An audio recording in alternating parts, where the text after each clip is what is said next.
And welcome to my YouTube channel is English. आज happy new year है, तो सबको मेरी तरफ से हैप्पी न्यू ईयर। आप सभी को नया साल मुबारक हो। और इसी मुबारकबाद के साथ आज मैं आपके लिए जो टॉपिक लेकर आई हूँ वो है सभी बच्चों के लिए सबसे बड़ी टेंशन। कहीं इंडेफिनिट, कहीं कंटिन्यूअस, कभी फ्यूचर, कभी पास्ट, समझ ही नहीं आता कौन सा टेंस है, क्या बात हो रही है, कैसे पता चलेगा, कैसे ट्रांसलेशन होगी। कंफ्यूजन ही कंफ्यूजन बच्चों के माइंड में रहती है, चाहे वो स्कूल स्टूडेंट्स है, चाहे वो कंपटीशन में है। ये टॉपिक आपका कहीं पीछा नहीं छोड़ेगा, तो इसीलिए आपके लिए मैं लेकर आई हूँ वीडियो जिसमें आपका ये टॉपिक बिल्कुल डिटेल में क्लियर होगा। आज हम पार्ट 1 में बात करेंगे सिर्फ इंडेफिनिट टेंसेस की, और इस वीडियो को देखने के बाद आपको खुद लगेगा कि ये टॉपिक इतना सिंपल था। तो चलिए स्टार्ट करते हैं। वीडियो अच्छी लगे तो लाइक जरूर करना, शेयर भी करना और चैनल को सब्सक्राइब भी कर देना। तो शुरू से लेकर एंड तक वीडियो कंप्लीट देखना अगर आपको टॉपिक कंप्लीटली समझना है। तो देखो, टेंसेस डेफिनेशन पे मैं नहीं जा रही, अभी हम सिर्फ प्रैक्टिकल टर्म्स में बात करेंगे। टेंसेस सबको पता है 3 टाइप्स के हैं। There are 3 types of tenses, present, past, future. Present means जो अभी का टाइम है उसको इंडिकेट करता है। पास्ट मतलब जो बीत गया, भूतकाल जिसको आप हिंदी में बोलते हो। हिंदी में नाम बड़े अजीब है। उसके बाद है फ्यूचर टेंस, भविष्य काल। अब इन तीनों के ना आगे 4 पार्ट होते हैं, उसी में से मैंने फर्स्ट पार्ट उठाया है इंडेफिनिट, तीनों का इंडेफिनिट। ठीक है, पहले हम बात करेंगे प्रेजेंट इंडेफिनिट क्या है, फ्यूचर पास्ट इंडेफिनिट क्या है, फ्यूचर इंडेफिनिट क्या है। नेक्स्ट वीडियो में हम बात करेंगे प्रेजेंट कंटिन्यूअस क्या है, पास्ट कंटिन्यूअस क्या है, फ्यूचर कंटिन्यूअस क्या है। इस तरीके से हम चारों जो टाइप है, कौन कौन से हैं, इंडेफिनिट, कंटिन्यूअस, परफेक्ट और परफेक्ट कंटिन्यूअस, ये 4 टाइप होती है टेंसेस की। तो आज की इस वीडियो में सिर्फ इंडेफिनिट की बात करेंगे, वरना वीडियो इतनी लंबी हो जाएगी ना। और टेंसेस को अगर आप एक ही शिफ्ट में सीखना सोचोगे ना, कुछ याद नहीं रहेगा, इतनी खिचड़ी पकेगी कि आपको लगेगा ये टॉपिक मुझसे तो नहीं होने वाला। इसीलिए टेंसेस को छोटे छोटे पार्ट्स में, आज एक टाइप करो, उसके 2-3 एग्जाम्पल करो, 12 दिन आप लगाओ, 12 दिन में आपके सारे के सारे टेंसेस क्लियर। 12 नहीं तो 6 दिन तो लगा ही सकते हो। ठीक है, वो डिपेंड करता है आपका लेवल कितना अपग्रेड है और आपकी इंग्लिश किस लेवल पे लाइक करती है। तो चलिए स्टार्ट करते हैं। प्रेजेंट इंडेफिनिट, जब भी आपको लाइन की एंडिंग इस तरीके से दिखाई दे ना, ता है, ते है, ती है, ता हूं, इस तरीके से, तो समझ जाओ कि वो प्रेजेंट इंडेफिनिट है। जैसे चपरासी घंटी बजाता है, इसकी एंडिंग किस पे हो रही है, ता है। मैं स्कूल जाता हूं, एंडिंग किस पे हो रही है, ता हूं। तो ये ता है, ते है, ती है, ता हूं, इस तरीके से जब लाइन एंड होती है तो वो प्रेजेंट इंडेफिनिट को इंडिकेट करता है। उसकी जब आप इंग्लिश ट्रांसलेशन करोगे तो उसमें आपको वर्ब की फर्स्ट फॉर्म लगानी होती है। ठीक है, या फिर फर्स्ट फॉर्म में एस या ईएस ऐड भी करना पड़ सकता है। वो कब करना पड़ सकता है, जब काम को करने वाला कोई अकेला हो। ठीक है, काम को करने वाले एक से ज्यादा है। जैसे यहाँ काम हो रहा है बजाने का, काम क्या हो रहा है, बजाने का। कौन बजा रहा है, चपरासी।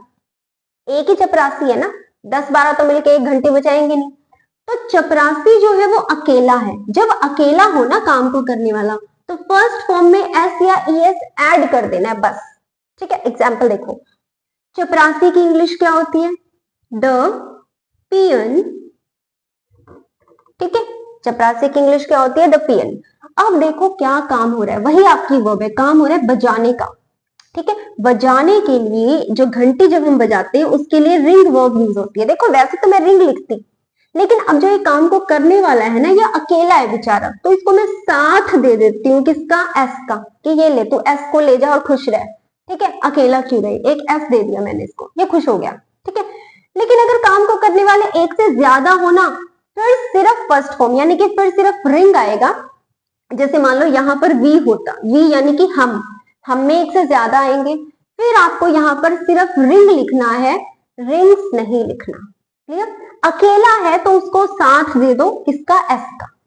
क्लियर, ठीक है। और अगर एक से ज्यादा लोग हैं फिर आपको सिर्फ वर्ब की फर्स्ट फॉर्म लगानी है, एस या एस नहीं लगाना। Clear, the peon rings. अब बजाता है तो कुछ ना कुछ तो बजाया है ना भी उसने, क्या बजाता है वो, जो चीज वो बजाता है वो आपका ऑब्जेक्ट है, और इसी को हमें वर्ब के बाद लिखना होता है। क्लियर, वर्ब यानी कि जो काम किया, ठीक है, और जो काम किया है बजाने का, क्या बजाया है, वॉट। ठीक है, तो वो आपका ऑब्जेक्ट है, वो आपको पीछे लिखना है, the bell. Clear, the peon rings the bell. Clear. अब अगर मैं यहां आऊं, चपरासी ने घंटी बजाई, लाइन का एंड अगर आ ए ई इस तरीके की साउंड पर हो रहा है, फिर वो पास्ट इंडेफिनिट है। और पास्ट इंडेफिनिट बनाने के लिए आपको कौन सी वर्ब लगानी है? Second form. चाहे काम को करने वाला एक हो 10 हो, कुछ नहीं फर्क पड़ता, सिर्फ आपको कौन सी फॉर्म लगानी है? First form. अब यहां पर भी कौन है काम को करने वाला? द पियन। ठीक है। उसके बाद क्या काम हो रहा है? फिर से बजाने का। बजाने के लिए यहां पर मैंने रिंग लगाई थी, रिंग से फर्स्ट फॉर्म है, लेकिन यहां पर क्योंकि ई किसकी साउंड आ रही है? एंड में ई की, तो ये कौन सा टेंस है? Past indefinite. पास्ट इंडेफिनिट में सेकंड फॉर्म लगती है, तो इस बजाने की सेकंड फॉर्म यानी कि रिंग की सेकंड फॉर्म होती है रैंग, RANG। क्लियर। क्या बजाया? वो ऑब्जेक्ट है, उसको पीछे लिख ले, द बेल। हो गया, सो सिंपल। अब यहां देखो, इस लाइन का एंड किस पर हो रहा है? गा। गा गे गी, यहां लिखा नहीं मैंने, गा गे गी। इस तरीके से अगर लाइन का एंड हो रहा है तो फिर वो फ्यूचर इंडेफिनिट है। फ्यूचर इंडेफिनिट में फर्स्ट फॉर्म से पहले हेल्पिंग वर्ब आएंगी। कौन सी हेल्पिंग वर्ब? या तो विल या फिर शैल। अगर काम को करने वाला आई यानी कि मैं और वी यानी कि हम, इन दोनों में से है, तो आप शैल हेल्पिंग वर्ब लगाओगे। क्लियर। विल और शैल क्या है? हेल्पिंग वर्ब, ये वर्ब की हेल्प करेंगी। ठीक है। तो आई और वी के साथ शैल, और आई और वी को छोड़ के कुछ भी आए, आपको क्या लगाना है? विल लगाना है। Clear, simple. ठीक है। अब अगर आप इन दोनों में देखो ना, यहां डायरेक्ट वर्ब आई है, कोई हेल्पिंग वर्ब नहीं है इनके साथ। हेल्पिंग वर्ब कौन कौन सी होती है? इज, एम, आर, वॉज और वर, हैज और हैव, इनकी पेयरिंग होती है, या तो इन तीनों में से आएगी, या इन दोनों में से आएगी, या इन दोनों में से आएगी। हैड, विल और शेल। क्लियर। ये क्या है? सारी आपकी हेल्पिंग वर्ब्स। क्या है ये? सारी आपकी हेल्पिंग वर्ब्स। ठीक है। अब देखो, यहां पर सिर्फ फर्स्ट फॉर्म है, इनमें से कुछ भी दिखाई दे रहा है आपको? यहाँ पे वर्ब अकेली है, यहाँ पर सेकंड फॉर्म अकेली है, कोई हेल्पर नहीं है इसका। ठीक है, कोई साथ देने वाला नहीं है। यहाँ फर्स्ट फॉर्म के साथ या तो विल आ जाएगा या शैल आ जाएगा। क्लियर। तो इन दोनों में हेल्पिंग वर्ब यूज नहीं होती, बाकी जितने भी टेंस है ना, सब में यूज होती है। ये चीज याद रखनी है, प्रेजेंट इंडेफिनिट और पास्ट इंडेफिनिट में हेल्पिंग वर्ब नहीं होती हमारे पास। बाकी जितने भी टेंस रह गए ना, बाकी सब में हेल्पिंग वर्ब मिलेगी आपको, इनमें से कुछ ना कुछ आपको मिलेगा। क्लियर। अब यहां क्या करना है? सबसे पहले वही जो काम कर रहा है वो स्टार्टिंग में आ जाएगा। ठीक है। उसके बाद यहां पर आपने सीधा क्या लगाई थी? वर्ब लगाई थी, इसमें भी और इसमें भी। यहां पहले हेल्पिंग वर्ब फिर वर्ब। अब द पियन, द पियन के साथ विल या शैल में से क्या आएगा? विल आएगा। मैंने भी आपको बताया ना, अगर यहाँ आई होता या वी होता फिर तो हम क्या लगाते? शैल लगाते, लेकिन ना तो ये आई है ना या वी है, तो यहाँ क्या आएगा आपके पास? विल आएगा। क्लियर। उसके बाद वर्ब की फर्स्ट फॉर्म, काम क्या हो रहा है? बजाने का। बजाने की English ring. Clear, first form ही लगानी है हमें। उसके बाद क्या बजाया है? The bell. हो गया, सो सिंपल है ना, इजी। नेक्स्ट, इस लाइन का एंड देखो किस पर हो रहा है? ता हूं, यानी कि कौन सा टेंस है? Present indefinite. ठीक है, तो प्रेजेंट इंडेफिनिट क्या कहता है? हेल्पिंग वर्ब नहीं आएगी, सिर्फ क्या आएगी? वर्ब। और वर्ब की कौन सी फॉर्म? First form. यहां काम को कौन कर रहा है? आई। फर्स्ट फॉर्म किसकी? जाने की। क्या काम हो रहा है? जाने का। जाने को बोलते हैं गो। अब देखो, काम को अगर कोई अकेला कर रहा हो तो मैंने कहा था यहां एस या ईएस लगाना है आपको।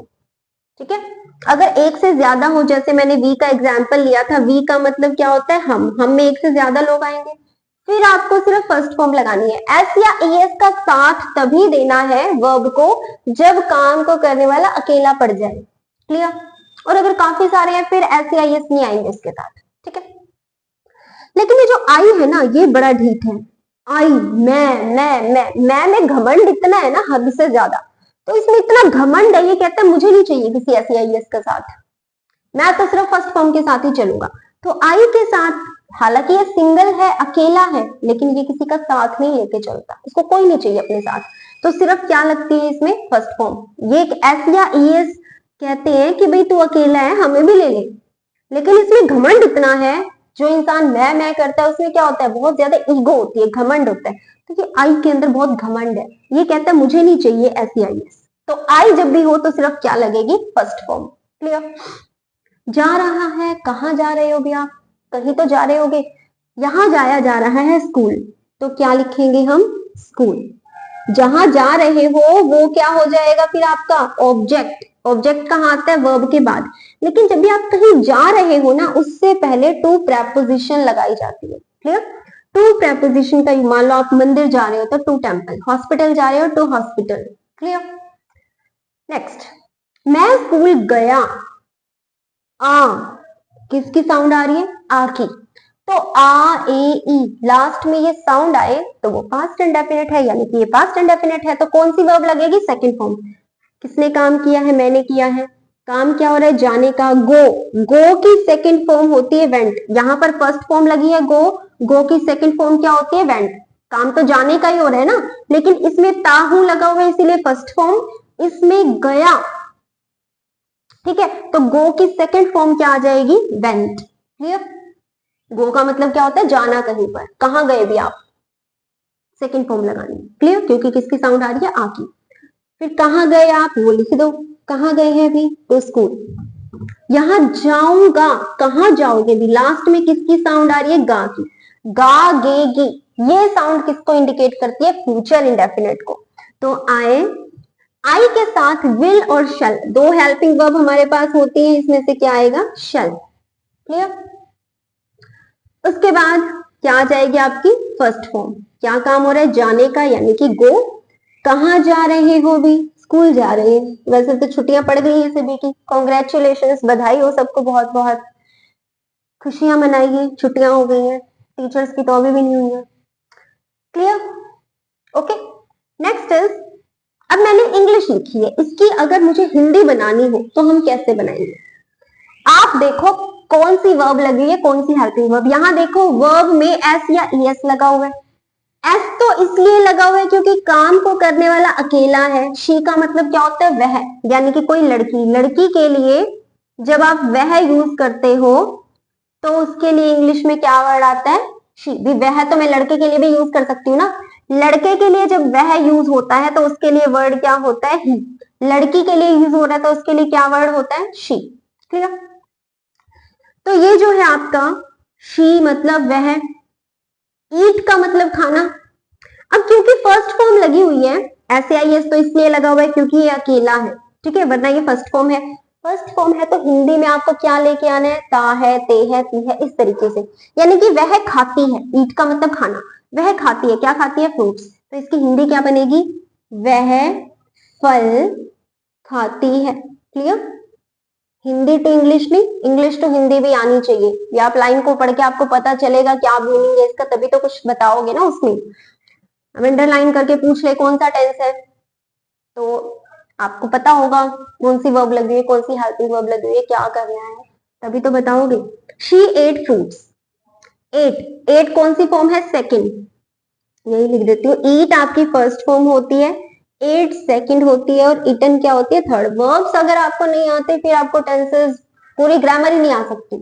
क्लियर। वर्ब्स जो है वो आपको लर्न करनी बहुत इंपॉर्टेंट है। सबसे पहले छोटे क्लास जो होती है, third fourth fifth six seventh eighth, इनकी बुक्स उठाओ, वर्ब्स वही रिपीटेड है, आप 100 वर्ब्स लर्न कर लो, आपका काम चल जाएगा। ठीक है, इतना डिफिकल्ट नहीं है। वर्ब्स आधे से ज्यादा तो ईडी ईडी लगती है। क्लियर, ईडी ईडी लगा होता है, तो इतना मुश्किल नहीं है, करोगे तो हो जाएगा। ईट एट ईटन कौन सी फॉर्म है, ये सेकंड फॉर्म। सेकंड फॉर्म लगी हुई है, इसका मतलब हिंदी में आपको आ ए ई ये सेंस लेके आनी है। तो एट मतलब खाना, खाने की तो सेकंड फॉर्म है ना, तो आ की साउंड यानी कि खाया। शी एट फ्रूट्स, खाया। अगर एक फ्रूट होता तो खाया, एक से ज्यादा फ्रूट्स है तो खाए। तो उसने फल खाए। अब यहाँ ये मत बोल देना कि वह फल खाए, वह फल खाए कोई लाइन नहीं होती, ठीक है। किसने खाए भाई, किसी लड़की ने खाए ना, तो उस लड़की के लिए क्या वर्ड लगता है, शी। क्लियर। हिंदी में वह फल खाए ये कोई सेंस नहीं होती, हम क्या बोलेंगे, उसने फल खाए। उसने की इंग्लिश पे क्या होगी, शी होगी। क्लियर। क्योंकि हम लड़की के लिए, उसने मतलब किसने, रीना ने, टीना ने, मीना ने, किसने, तो उसके नाम की जगह पर जो वर्ड लिखना है वो क्या होगा, she. Clear. She will eat fruits. अब यहां देखो विल लगा हुआ है और फर्स्ट फॉर्म लगी हुई है। विल या शैल लगा हो, विल क्यों लगा हुआ है, क्योंकि ये आई या वी होता तो शैल आता, उसके अलावा कुछ भी होगा तो क्या आएगा, विल। ठीक है। विल लगा हुआ है, फर्स्ट फॉर्म लगी हुई है, इसका मतलब ये फ्यूचर इंडेफिनिट है। फ्यूचर इंडेफिनिट में ही तो बनता है ना ये रूल। ठीक है। तो ये फ्यूचर इंडेफिनिट है तो मुझे हिंदी में क्या चाहिए, गागेगी, तो खाएगी। लड़की है तो क्या आएगा, खाएगी। क्या खाएगी, फल, तो वह फल खाएगी। तो इस तरीके से क्या हो जाएगी हमारी इंग्लिश टू हिंदी ट्रांसलेशन। तो ये था आपका प्रेजेंट, पास्ट और फ्यूचर इंडेफिनिट टेंस कि कैसे हम हिंदी टू इंग्लिश और इंग्लिश टू हिंदी कन्वर्ट करते हैं और कैसे पता चलता है कि टेंस है कौन सा। आई होप आपको वीडियो अच्छी लगी होगी, आपको टेंसेस समझ आए होंगे। ये बिल्कुल स्टार्टिंग मैंने आपको बताई है जिसमें हमने इंडेफिनिट टेंसेस को डिस्कस किया है। अभी ये इंडेफिनिट टेंसेस भी आगे 4 टाइप्स के होते हैं। ये सिंपल है, फिर हम नोट कैसे लगा सकते हैं कि वह फल नहीं खाएगी, क्वेश्चन कैसे बना सकते हैं, क्या वह फल खाएगी, और एक और टाइप का क्वेश्चन कैसे बना सकते हैं, वह क्या खाएगी। ठीक है। या फिर क्या वह फल नहीं खाएगी। बहुत सारी वेरिएशन हो सकती है इसी लाइन की। क्लियर। तो वो इसको 4 टाइप्स में आगे अलग से हम डिस्कस करेंगे, वो बाद में करेंगे, बिल्कुल एंड में। पहले indefinite, continuous, perfect, perfect continuous सबको सिंपल फॉर्म में सीखेंगे, फिर उसको नोट के साथ सीखेंगे, फिर क्वेश्चन कैसे बनाना है वो सीखेंगे। लेकिन तभी सीखेंगे जब आप वीडियो को लाइक करोगे, शेयर करोगे, चैनल को सब्सक्राइब करोगे और मुझे मोटिवेट करोगे और भी वीडियोस बनाने के लिए। तो वीडियो अच्छी लगी तो like the video, share with your friends and don't forget to subscribe my channel for more such videos. Once again happy new year to all. मिलते हैं नेक्स्ट वीडियो में, till then take care, bye bye.